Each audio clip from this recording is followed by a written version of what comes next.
have done it.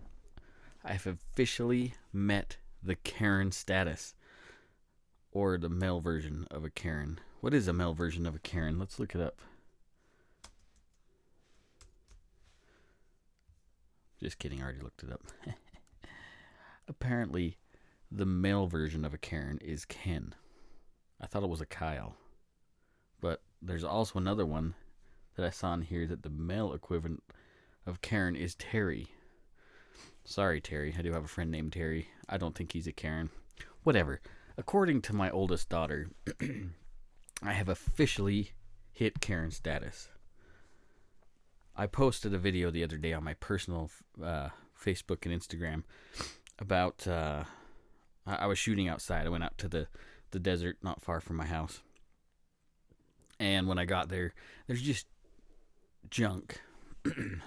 Trying to do better with swearing. Junk everywhere. Like it was a dumpster out there. So the problem is, most of the time, maybe not all the time, there's a university not far from us. About the same distance from me as the desert as they are to the desert. And what happens is they'll go to the secondhand store and buy a couch or a TV or just junk. They'll take it out there. They'll shoot at it. Or they'll start it on fire. They'll fill it full of tannerite, whatever. And instead of cleaning up after themselves, they leave it. And it pisses me off. So anyway, I post this video about it. And my daughter's like, well, you sound like a Karen, Dad. So I made it. I made it to the next level. I am now officially a Kyle or a Terry or whatever. And you know what? I don't care. I don't care if I do. Because you know what? You guys got to clean up after yourselves. Because it's freaking ridiculous. This is what happens. A few years ago, we had the same issue. Exact same issue. Man, what's wrong with my freaking desk here? How embarrassing. Some college kids went out there. They were taking cars and just everything, right? And leaving it out there. The other problem is there were some farmers or somebody that would take dead animals instead of taking them to, there's a specific landfill where they can take dead livestock.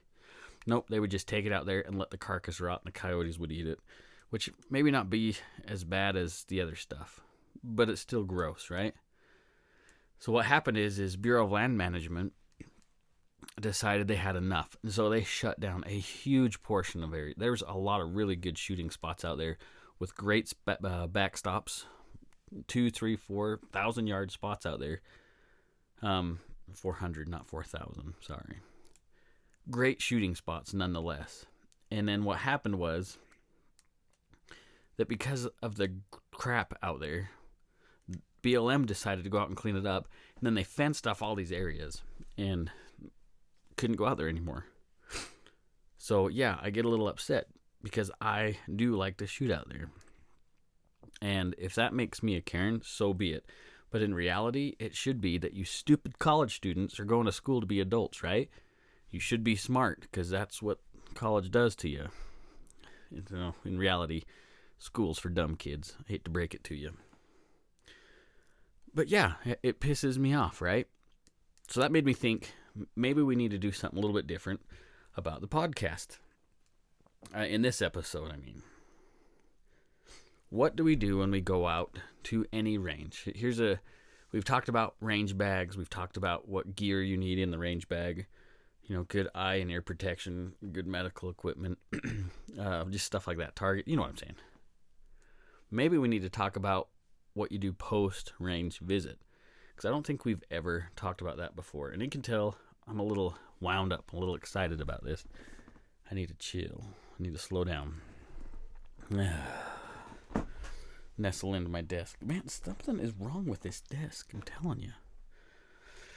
All right, so what do you do post-range visit?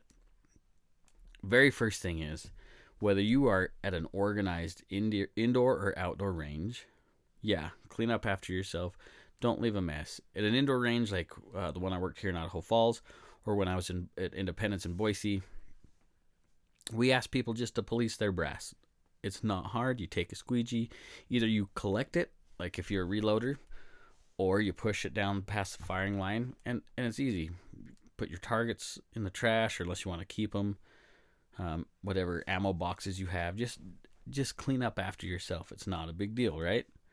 But when you go to an outdoor range, it might be a little bit more difficult. If you are at a organized outdoor range, like I can think of a couple not far from me here, actually not far from the desert where I went shooting. Instead of like nice polished concrete floors, right? It's just gravel. So policing your brass might be a little bit more difficult. Going to retrieve your targets, because they're not coming back to you like at an indoor range, you have to go downrange when it's safe to do so to retrieve those targets. So there's a little bit more involved, right? But it's still not hard. It's not hard to clean up after yourself. Is this here? Maybe I do need to get closer. Does that sound better? Sorry, guys. Like I said, I'm wound up. I need to chill down a little bit.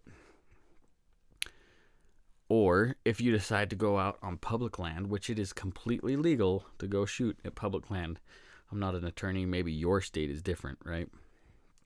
Check the local regulations, because I don't want to get you guys in trouble.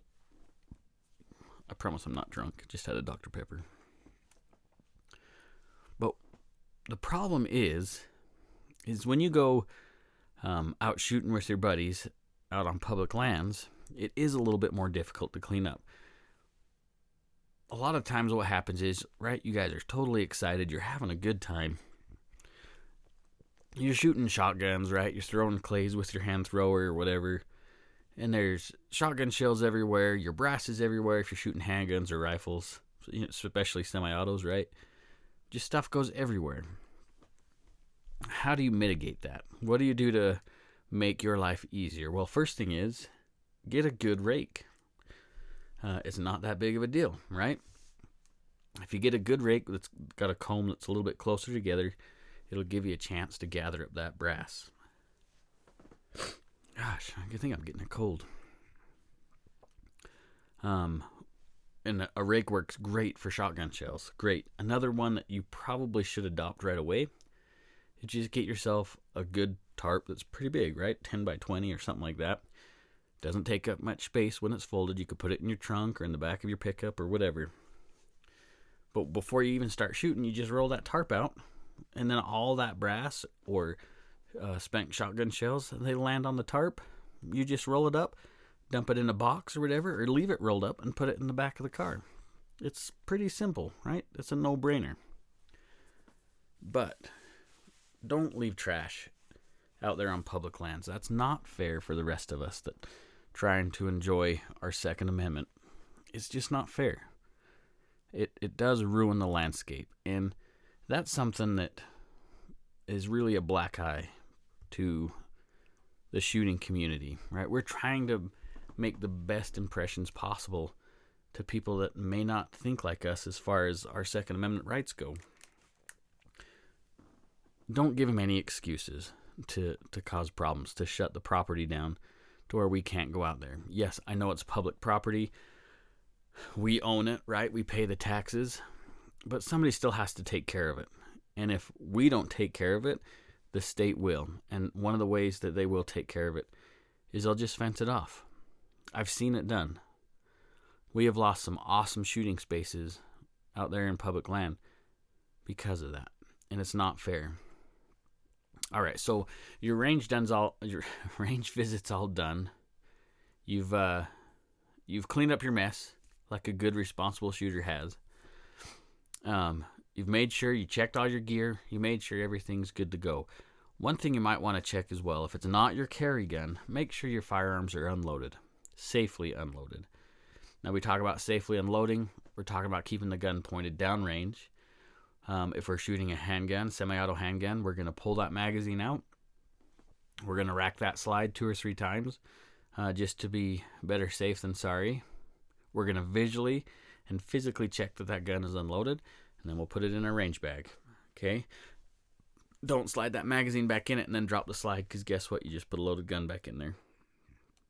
If it's a AR-15, exact same process. Pull the magazine out. You're going to cycle that charging handle a couple times, make sure it's empty, visually check that chamber, drop the bolt forward, close the dust cover if you've got one, and put it in your range bag. It's not hard. Now, if it's a bolt action, there might be some processes you have to do. It might be a little bit more involved, making sure that rifle is unloaded, but that's up to you to know that process.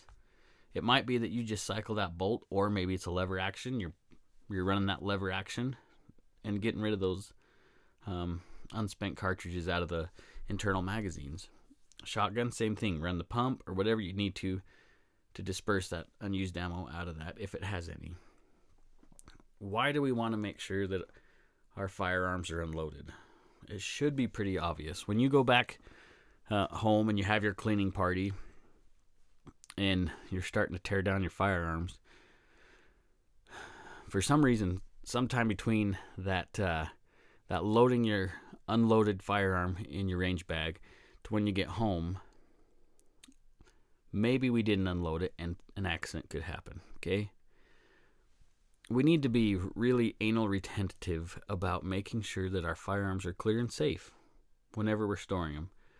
One of the many firearm safety rules is we're keeping that firearm unloaded until ready to use.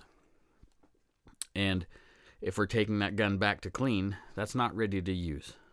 We're doing something else with that gun.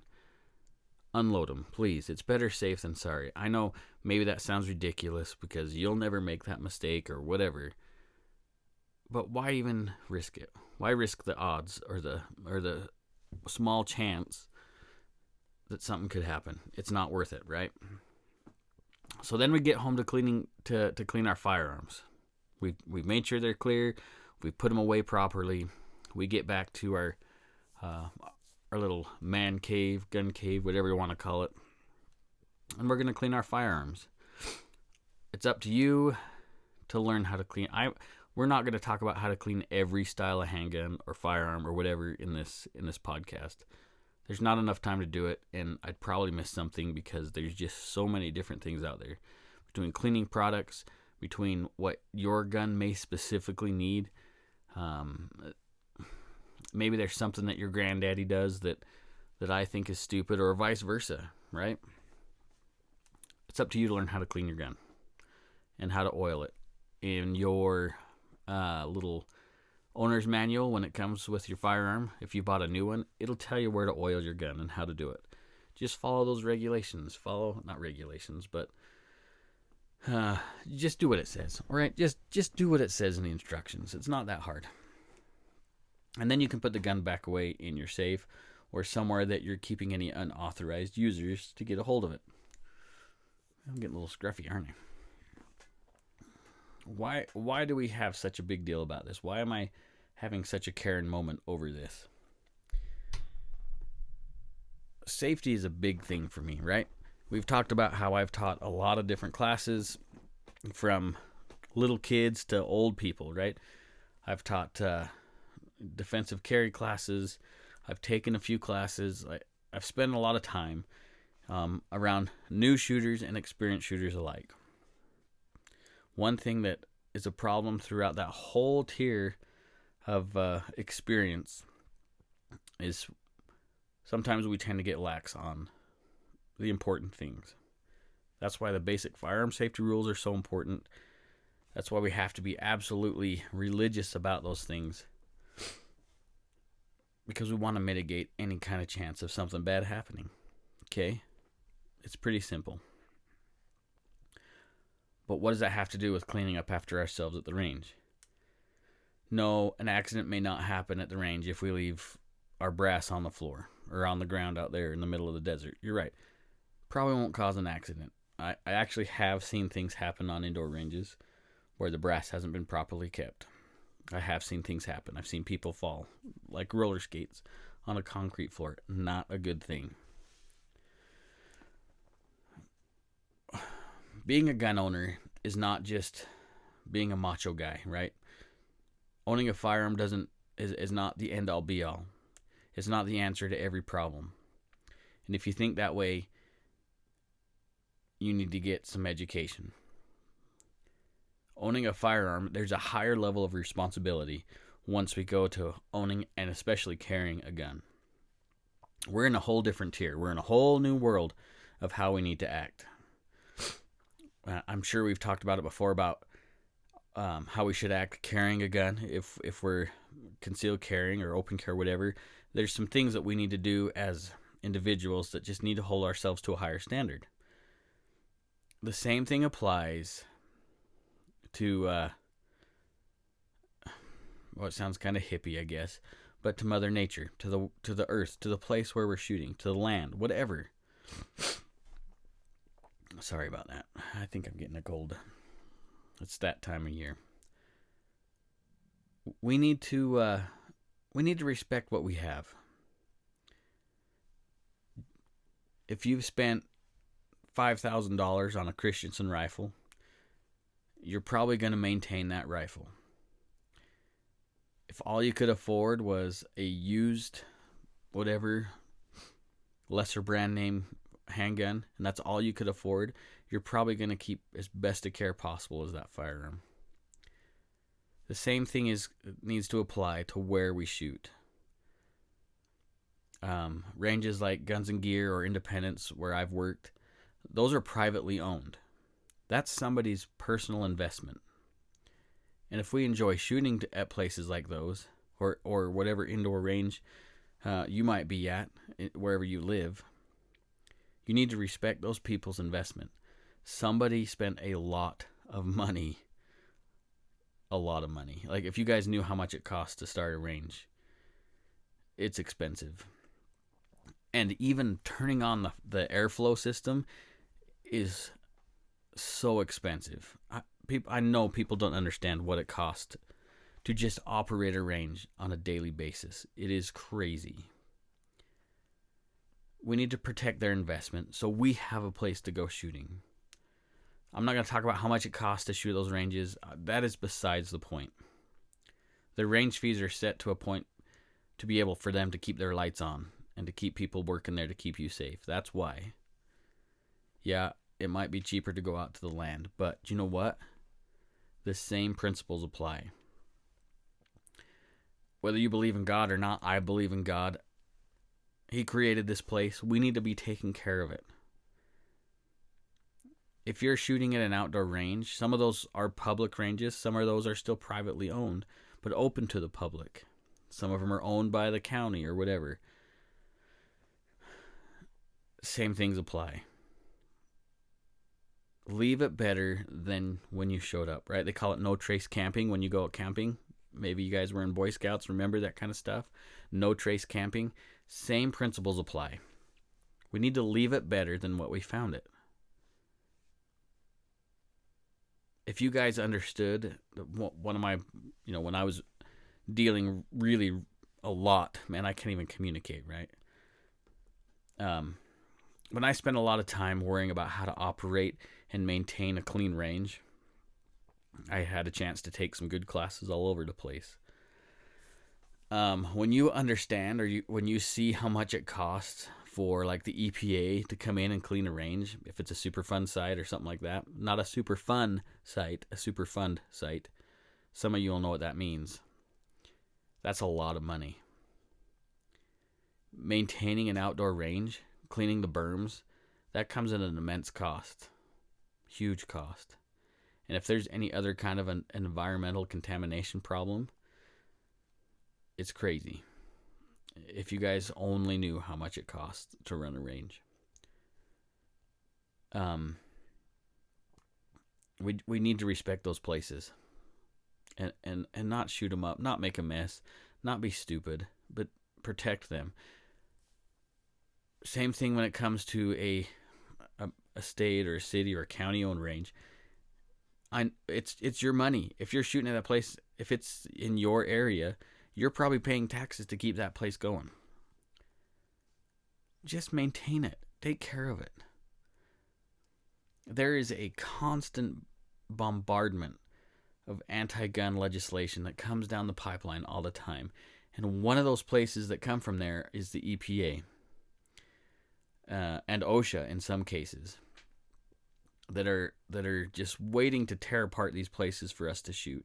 And if they can find any reason, if it's filthy, if it's unsafe, if there's some kind of environmental hazard, they want to shut it down. And they will. They'll find a way. Excuse me. Maybe you've paid attention or not. I don't know. The ATF has seized, or whatever you want to call it, shut down over 1,000 FFLs in the last few months. 1,000. These are dealers, okay? Because they've made some mistakes on their 4473s, or maybe their bound book or whatever. They've made some mistakes, and in the past there was ways to reconcile those mistakes without having to forfeit your license. Now you think about ranges.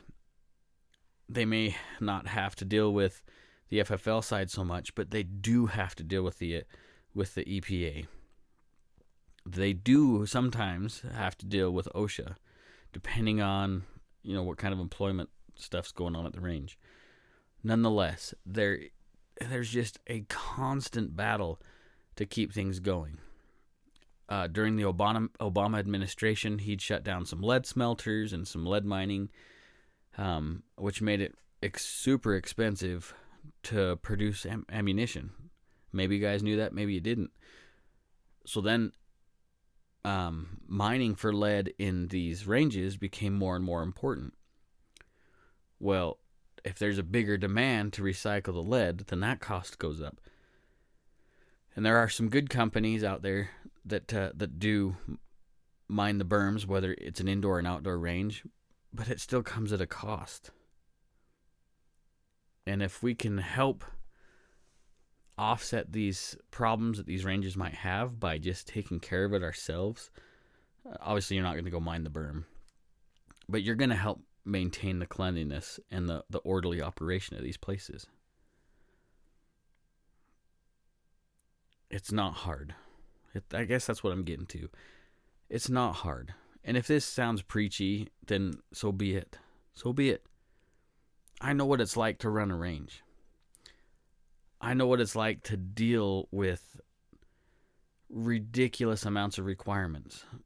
On the owning the range side, you got to worry about exposure to sound, lead. It's ridiculous. There's all sorts of things you got to do to run a range that the general public has nothing to know. Like they don't know about it because they don't deal with it.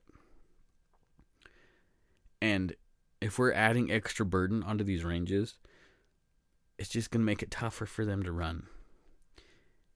And if it's a private range and it gets too expensive for them to keep their doors open, they're going to shut it down, right? They're not going to lose money on their investment. They'll just close the doors, which forces us back outside to shoot. I don't know if you guys have noticed, on the Boise side of the state, the Treasure Valley, if you've ever been there before, I don't know. If you've been there in the last 7 years, you're going to see that there was a huge influx of people, and there still is a huge influx of people moving in. All sorts of new houses being built. They need land to build these homes. And little by little, this government-owned land, it gets harder and harder to find to go shoot. It's just the way of life.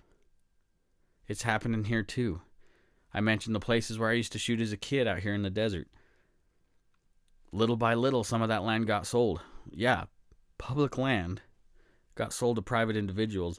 I can vividly think of this one spot that was amazing to shoot. You did have to kind of weasel your way around a field to get there. But one side was private, the other side was public. Well, somehow, I don't know how it worked out, there was a private individual that was able to acquire that public land, built a house on it. You can't get back there anymore. It's his backyard. It was one of the best places to shoot. Ooh, loud, don't hit the mic. Does that sound Karen enough to you? Am I a Karen? Maybe I am a Karen. Man, I am just hitting things left and right. Maybe I should clean off my desk. There I go again, hitting the mic. If you're new to shooting and you need to find a place to shoot, you can jump on the NSSF's website. I think it's called Where to Shoot or Places to Shoot.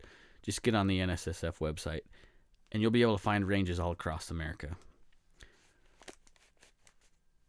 Is it better to shoot? This might be a good question, right? Is it better to shoot on public land, Bureau of Land Management land, or is it better to shoot at a range? The answer is yes. It might be nice to shoot. Like in my mind right now, I'm thinking about if you're on the Boise side of the state and you're going south past Kuna on the way to Swan Falls. Some of you know exactly where I'm talking about. You get out there and it is just wide open, and so and there's pros to cons to that too. But you can set targets way out there and shoot at a great distance. The problem is because it's so wide open, it's hard to see somebody that might be downrange. So there's a downside to shooting public land. You need to make sure you have a good backstop. Whereas an actual organized range, they're going to have good backstops, right? You can imagine both indoor and outdoor ranges. Man, I am struggling to communicate here. It's like I'm running for governor or something. The benefits for shooting outside. First of all, clean air, right? Hopefully. You don't have to worry about the noise of the air filters just running all the time. Another big problem with shooting in an indoor range is you imagine there's little explosions going off everywhere. And when you have a sealed container, basically, and you got these explosions, there's a lot of concussion, right? Noise, reverberation, maybe you can hear it. Yeah, when you do that, I can hear it. Waving my hands in front of the mic. So that all vibrates off the walls. It gets really loud. There is some sound mitigation that you can put in an indoor range. But it's still loud. Loud as hell sometimes, especially if you got Johnny Superhero with his AR pistol with some super cool muzzle device, and it's really loud.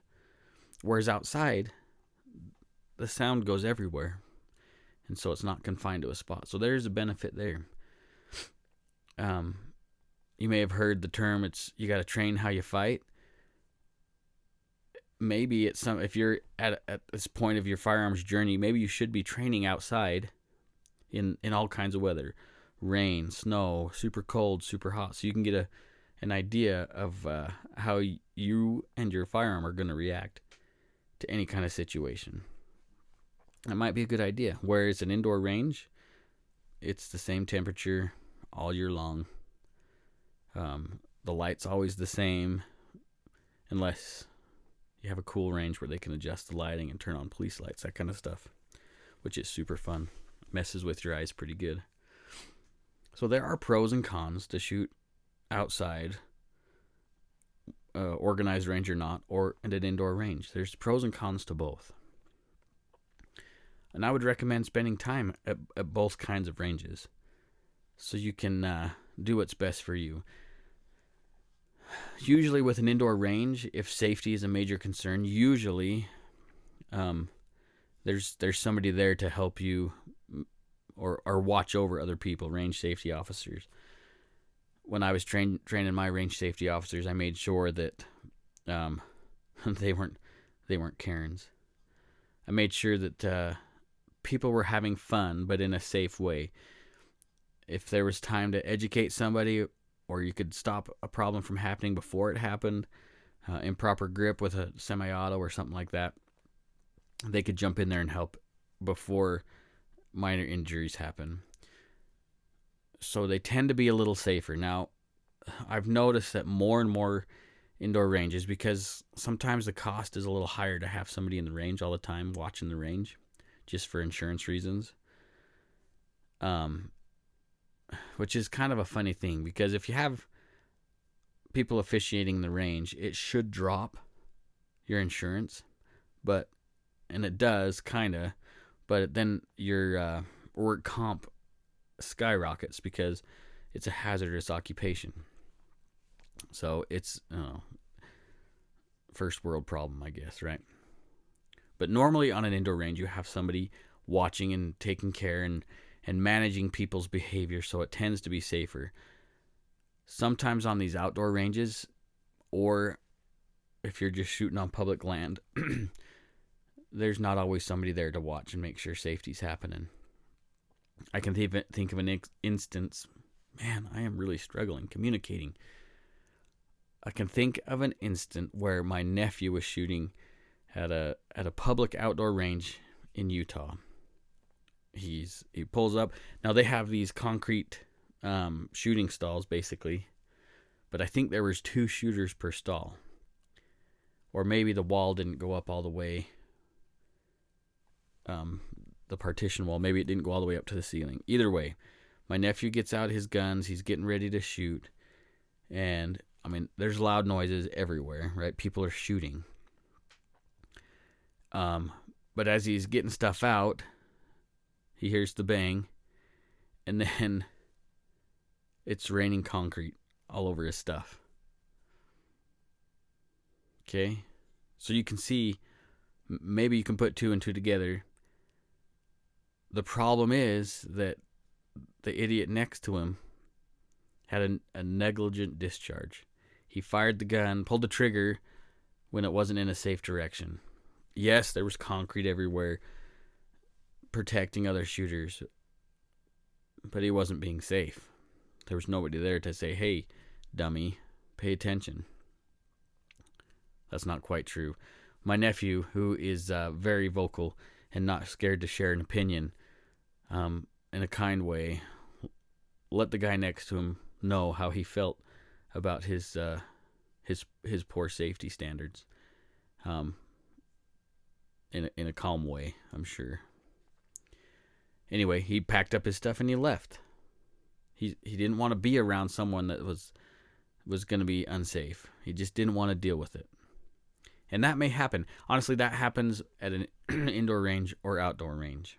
But that was just an example I was sharing with you about an outdoor range where they don't always have range safety officers to maintain that standard or that level of safety.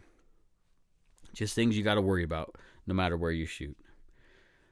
If you're shooting outside with your buddies, I would recommend you get yourself a good folding table. You can buy those cheap ones at, big box stores that fold up. Get a good table where you can set your firearms pointing in the safe direction, the direction that you're going to shoot. And that's your firing line. And you're going to stay on the safe side of that table, if you will. Never to cross that new boundary of your firing line. And I'd honestly set somebody aside each time you guys are shooting or whatever. Have somebody that you've designated to maintain safety. It's okay.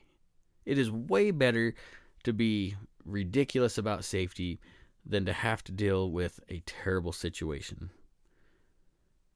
And I know you guys can say, oh, that would never happen to me and my buddies. We're not stupid, whatever. BS.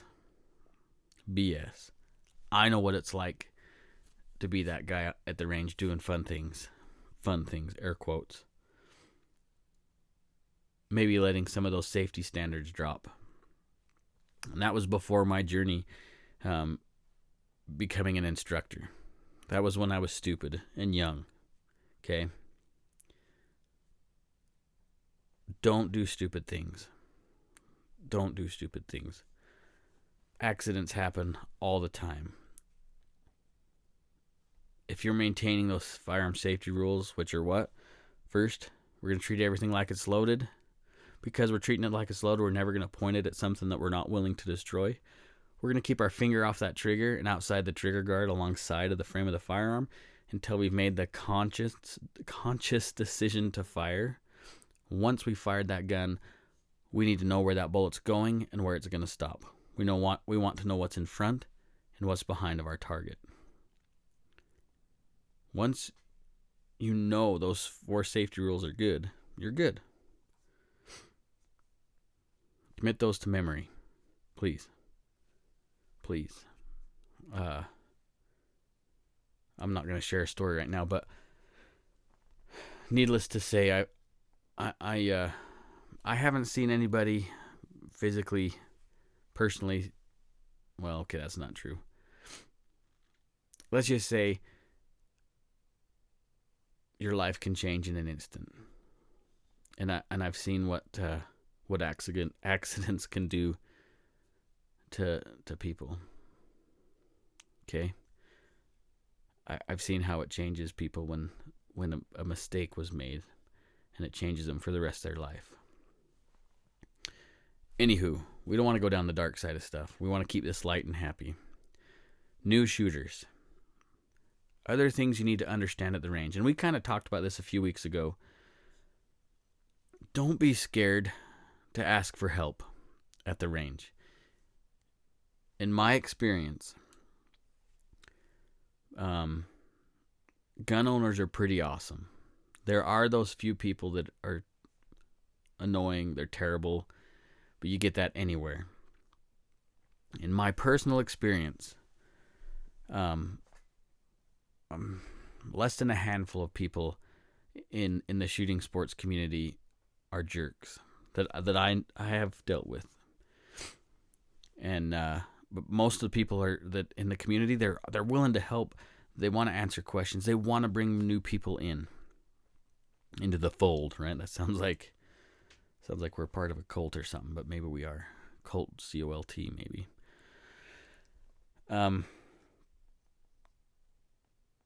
Don't be scared to ask questions. Don't be scared that you may look stupid. There's no such thing as a stupid question. There may be stupid answers, but there's no such thing as a stupid question, especially in the gun community. We all started at some point. We all had that dumb question. And we know what it's like to have that dumb question. And honestly, I'll be straight up with you. I have taught classes with experienced shooters that have those, oh yeah, kind of moments in the class. I've seen it. I've seen the light bulb turn on, and it's people that have been shooting for years. Experienced shooters, don't be scared to help new people, no matter what they look like, no matter what they dress like, no matter what, how do I say this? No matter what kind of friends they bring to the range. We need more people involved in the shooting industry. We need to make firearm ownership normal again, because it is normal. Millions and millions of people own guns in the United States. Millions. It is normal to own a gun in the United States. And we need to be willing to let these new shooters know how normal it is, that they're not some kind of anomaly. And if you're the jerk at the range that's making these people feel uncomfortable, you should be ashamed of yourself. You should be ashamed of yourself. These are new shooters to the community that we need. And their political affiliation is off the table. There's this stigma against Democrats in the shooting industry. I have made that mistake. I made a stupid joke about Hillary Clinton one time selling a gun to a dude, and he was a Democrat, and he did not appreciate that joke. And he told me, and I felt like an idiot. The Second Amendment does really span across party lines. Yes, the majority of gun owners are probably conservative Republicans. But there is a growing segment of gun owners that are Democrats. Maybe some of you are too young to remember the term Blue Dog Democrat. Southern Democrats, man, those folks loved their guns. They loved to hunt. They were outdoorsmen. Yes, I know the Second Amendment has nothing to do with hunting, but they still owned guns. We need to quit alienating ourselves. We need to quit pigeonholing ourselves into a tribe and not letting anybody else in that tribe. Quit it. We need these gun owners, these new gun owners, because if we don't give them the correct information, they're going to go find the information somewhere else. And most likely, if it's among their peers who don't understand the Second Amendment, it's going to be wrong information. experienced gun owners, don't be preachy about it. Be humble, share your knowledge, and always be willing to help. Don't be tactical Timmy and show off how many ARs you have and how cool you are and how cool your tattoos match your rifle or whatever. Don't be that guy or gal. These new shooters are coming into our ranges, buying guns. They're already uncomfortable. They're out of their element.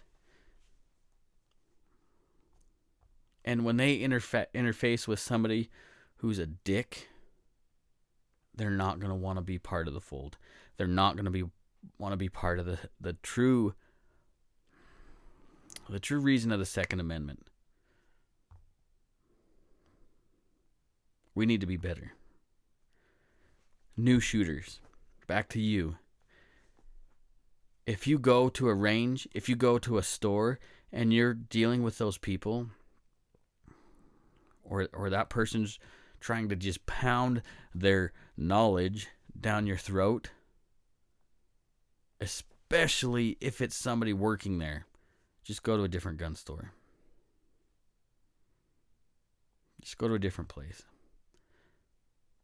It sucks because I think about the places I've worked, and we've always hired some pretty good people, but every once in a while you get this guy that interviews really, really well, but when he goes out and sells, he sells what he thinks is the best in the world, and there's nothing else like it, and his way is the right way, and everybody else is stupid. That happens. Now I say that with a gendered dude side of that comment because it's usually the guys that are that way.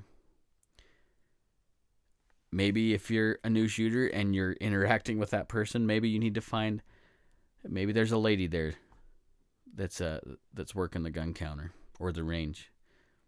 Maybe it's better you talk to her. Ladies tend to be a little bit easier to deal with when it comes to that. Don't let some of these people discourage you from your journey in the firearms community. Don't let them discourage you. There's bad apples everywhere. There's people screwing up the community on both sides. It happens. The other thing, new shooters. Some of us people that are really passionate about the Second Amendment, we do get preachy. We start throwing statistics out because we're trying to change your mind about how to see things. And I know sometimes that's a very poor way to help people out. You can indulge us if you want, but don't let that deter you from your traveling through this journey of owning a firearm, responsibly owning a firearm. We can talk about statistics all you want. I have shows talking about statistics. You can get online and look at statistics. But statistics aren't the Second Amendment. Statistics are not the Constitution. A lot of us in the gun community that have been around a long time, we are very passionate about the United States, the Constitution, the Founding Fathers, very passionate about it. And sometimes we can't retain that passion very well. We want to share our feelings about it. We do. And maybe at some point in your journey you'll catch that vision too. I don't know. And maybe that's not you. But don't let our passion deter you, okay? Because we do love this country. Despite what people on both sides of the aisle, both parties, will let you know about gun owners. We do love this country. I love this country. I want everybody to enjoy the same rights that I have. When it comes to the rights and privileges granted in this country, there is no privilege. They're all rights, and they're all given to everybody. Some of us may have been dealt a different hand than others, but the opportunity is still there. And that's what I love about this country. and maybe you feel different. But this country's pretty amazing. Anyway, gang, thanks for letting me be a ranting Karen for a minute. Hopefully there was some kind of knowledge that you were able to glean from this, whether you're an experienced shooter or a new shooter. Please just clean up after yourself, no matter where you're at. Please be responsible. Please be a good steward of the Second Amendment. That's a phrase that we're always pushing here, because it's the reality. We need to be the best that we can be for this country, the Constitution, and the Second Amendment to go on for generations. We have to be better, and we have to be above the negativity and above reproach as much as possible. We have to be better, and that includes our attitudes. Gang, I appreciate your time listening to me. Your time really is valuable to me, and hopefully you don't get sick of my voice. I get sick of my voice, but hopefully you got something out of this show. I appreciate you guys a ton. Share your knowledge. Find new friends in the community. Get out there and help these new shooters. If you haven't been able to make that leap as a new shooter into buying a gun or go to the range, hopefully this inspires you to that you can make that first step. You can do it. We want you in the community. We want new people in the community. Because once you get involved in the shooting community, you'll start to see that maybe the stuff that's being shared on the medias, maybe it's not quite accurate. It's different than what is portrayed. Love you guys. Be safe. Take somebody shooting. See you guys.